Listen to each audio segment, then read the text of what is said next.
Hi, I'm Gavin Hoey and you're watching the Technique of the Month from Digital Photo Magazine.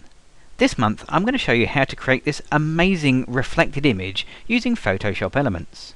Now the picture on screen looks really complicated, but you're going to make an image just like this and it's only going to take you a few minutes. And the reason is that we've got this wonderful template for you to use. And this does away with a lot of the technical stuff, and all you need to do is to add your own pictures into it. But before you do, you need to do just a little bit of preparation. Come up to Window, choose Layers, and make sure that the background layer is activated. That's the one we want to work on, so if it isn't, just click it now to make sure that it becomes highlighted. Okay, let's get some images. Here we go. I've got a series of pictures that I wanted to use, and they're all close-ups of various flowers. Now the template itself will take any shape image, but it really works best if they're of a square nature. So to get this a perfect square, I'm going to get the crop tool and I'm going to drag a crop out. But whilst I'm dragging, I'm going to hold the shift key down at the same time. Now the reason I'm holding shift is because normally the crop tool will go to a sort of rectangular shape, but with shift held it will only ever be a perfect square.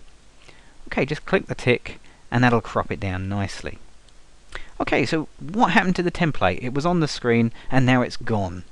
Well, if like me you can only see one picture at a time, come up to Window, choose Images and Cascade, and then you should be able to see multiple images together, and that's the preferred view for me because I can now get the Move tool, I can drag this rose over and onto the template, and I can close down the original rose. It's done its job. So you can see the rose is behind all these little black frames, but it's clearly too big, and it's obviously the wrong shape. So let's resize it and reshape it. Go up to Image, Transform, and choose the Distort option. Now a series of little boxes will appear around the rose image.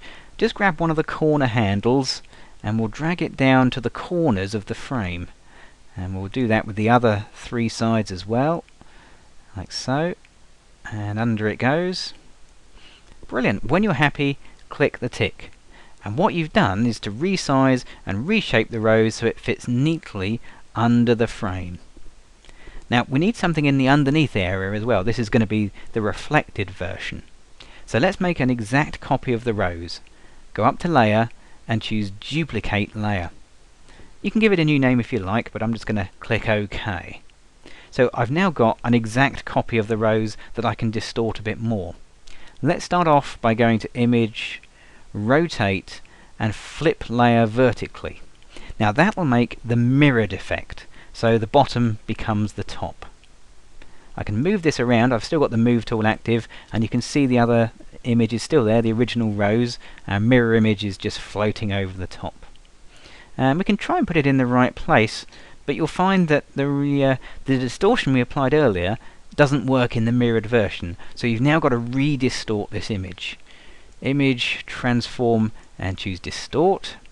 Let's drag up the corner handle. This time don't put the corner handle underneath the frame. Watch the image itself until it disappears underneath the edge of the frame. Now I've got to do the same with the other bits, but they're kind of off the screen. So here's a neat little trick. If you hold Control and press 0, you'll shrink your image down until you can see the corner handles of your free transform. And that'll allow you just to put it in neatly underneath, like so. When you're happy, click the tick, and we can fit it back on the screen using Control 0 again. Okay, so we now have one flower in place. Let's get another one. We'll just drag that on. Now I've already cropped these down to a square just to save a bit of time. Get the Move tool again and drag this one on once more. Okay, let's close that down and we'll see if we can speed things up just slightly now. We'll go to Image, Transform and Distort, and we'll just drag these little corner handles in, one underneath each corner of the frame, like so, and that'll be the last one there. That's good. Click the tick when you're done. And then we'll make a copy, layer, and then duplicate layer. And we'll make a mirror of that new one. Image, rotate, flip layer vertically. There it is. Let's put it roughly into place, about there somewhere. Let's maybe start with this corner because that's a bit trickier to see on the black. About there, that's good. and then we'll go for the transform and distort. Again, not watching the corner handle, but only watching the edge of the flower, so it just appears underneath. Let's go with the Control 0 trick. Control 0, there it is. And again, we can do the other side. And we'll pop that in and bring up this one as well. Now, it can be hard for these last ones because the edge of the frame is off the screen, so you'll need to use a little bit of common sense, just a bit of almost slightly guesswork, but you can work out the alignment by looking at the edge of the frame and the edge of your transform. When you're happy, click the tick, Control 0, let's fit it back on screen. Okay, 2 down, 1 to go. Here's the third flower. With the move tool, we'll drag and drop it, close the original down, and we'll go back with the old free transform, distort. There we go, we'll move that in, and that one, and this one, and the last one. There we go, perfect. Right, let's make a copy, duplicate the layer, and mirror that, flip layer vertically, and then we'll distort it as well. Where are we? Transform, distort.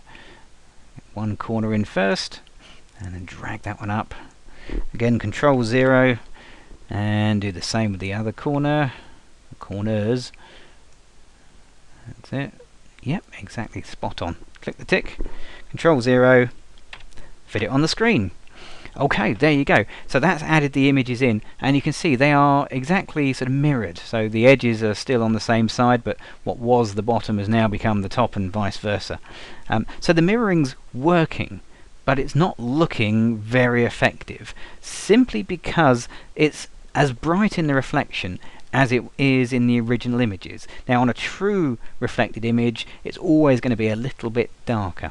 Now, we've thought of that as well. So go back to your layers, and you'll find a whole bunch of layers in there now, but it's this one up here, the one that's called shadow.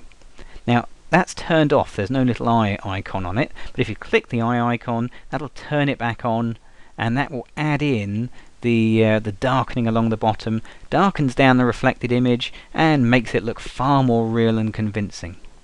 Now, you could stop there quite happily, but because this is the CD, let's see if we can give you a little bonus that we couldn't fit into the magazine.